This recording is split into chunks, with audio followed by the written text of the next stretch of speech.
सैया नादान हो।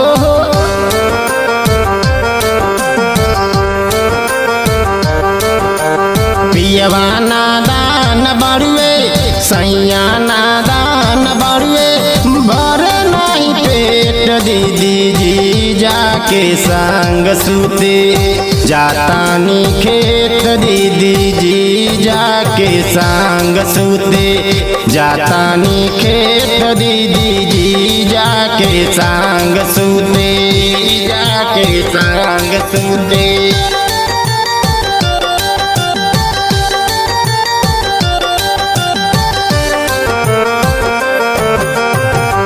जो बना के साइज जैसे बड़ा बड़ा ढेलावा से जिया पे सैया मोर लागिले गदेलावा हो।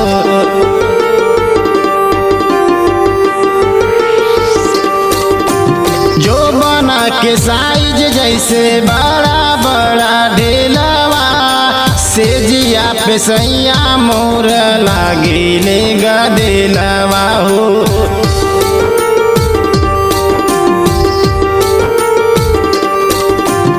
अगुआया पछुआया दर पियवा हमार बांदर लेखा लागे ठेठ दीदी जी जाके संग सूते जातानी खेत दीदी जी जाके संग सूते जातानी खेत दीदी जी जाके संग सूते जातानी खेत दीदी जी जाके संग सूते।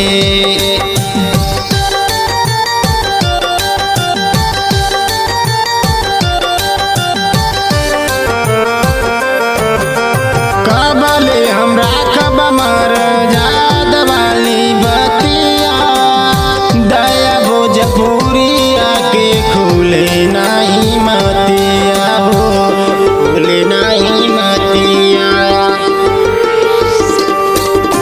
कबले हमरा कब मर जाद वाली बतिया दया भोजपुरिया के खुले नहीं मतिया हो खुले नहीं मतिया।